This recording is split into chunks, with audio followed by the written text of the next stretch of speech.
Oh, so the doctor, listen to this. I got to tell you, I go to the doctor for, the thing.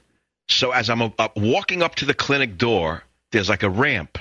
An older guy with gray hair, thin as a rail, on a thin bicycle, jumps ahead of me, like pushes in, opens the door, slams it open, rushes in. So I was going to say something. I said, all right, let something go by. I mean, let this go by. It doesn't matter. You're in a doctor's office. You need an argument here too? Just let it go. I have to tell myself. And I see he zips into the doctor's side of the building. He was one of the doctors. So I said, all right, it's a good thing I didn't say anything, because God knows one day he could be over me with the knife. So later on, I'm in the office with the other doctor, very nice guy. And I say to him, by the way, there was a very thin, gray-bearded doctor on a bicycle. I said, is he one of the cardiologists? He said, yes. I said, well, he apparently practiced what he preaches. I said, he's very thin and he bicycles. He said, oh, yeah, he really does it. So I said, let me ask you something off the record. I said, how old is he? Is he about my age? I said, I know you can't. He said, no, he's exactly your age. I said, well, why does he look 20 years older than me if he's on such a perfect diet and bicycles so much and he's so fanatic? And we started to talk, and I laughed. I said, you got to understand, I said, years ago, when I first got my PhD in nutrition, and it was a zealot and vegetarian and running and weighed 130, and my cholesterol was 100. I had the cholesterol of, I said to you, like a Ugandan beekeeper. Perfect, but I was near death from stress and exhaustion. And at that time, a lot of guys were dropping dead in their 30s, runners, and dropping dead. So I backed way off because I heard a voice screaming. I used to run up to a waterfall every day. I didn't want to, die when the kids were young. The 30s are the worst age for a father if they have when you just have children, because you're afraid you're going to leave them and blah, blah, blah. A lot of guys have cardioneurosis in their 30s. Every minute looking, everything in their neck. In the car, they think it's over. They get into a sweat with the slightest quirk in their bodies.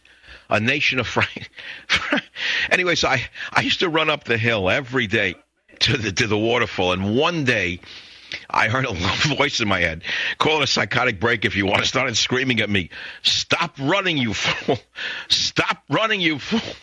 It wasn't outside my head. It was in my head. I stopped running, you fool. I never ran again. I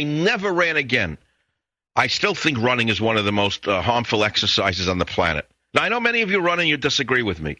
I bicycle every day. I think bicycling is not the same impact on a body.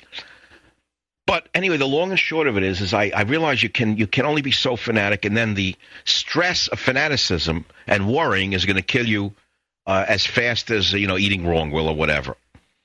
Then there was the famous case of Jim Fixx, if you remember the 80s. He was a famous long-distance runner, and he did not believe that food had anything to do with atherosclerosis. He said if you run and you exercise, that's going to flush your system out. He dropped dead on a Vermont road, a blowout, and he wasn't old.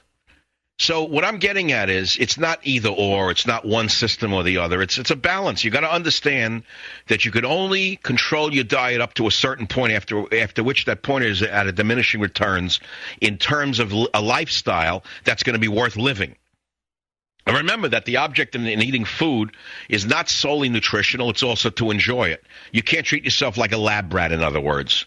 You got to learn to enjoy food as well, And then, of course, with vitamins, I have been on major, massive doses of Linus Pauling's vitamin C and the Shoot Brothers vitamin E and megavitamins for 35 years, and I know they work. All of the frauds in medicine who have run science studies which have disproven the validity of vitamin C are all working for the drug companies.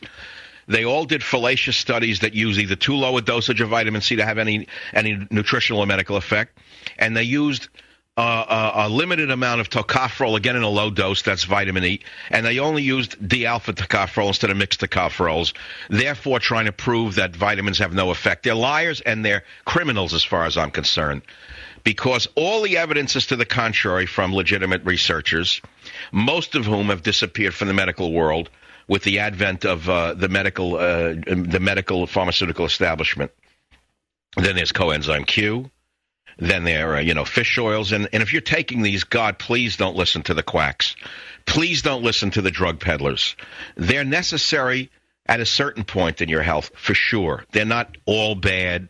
They all don't mean harm. They shouldn't all be demonized. But don't throw away all of the geniuses in nutritional medicine who preceded them They were great men. They're all gone, and there's no one to talk about it anymore. But I'm giving it to you. I'm giving you a whole picture. So I'm getting back to one last point, and I'll take a break. So there's this doctor who does everything, it looks to me, fanatically. He's thin, but he looks 20 years older than me. I can guarantee you he has a perfect cholesterol, and I hope he lives to the age of Moses.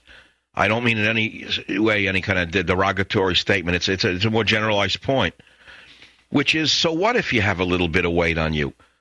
So what if your cholesterol is slightly elevated? That's not the be-all and end-all of cardiovascular health. It's a giant sale. There are many other factors involved, in my opinion. I'll be back.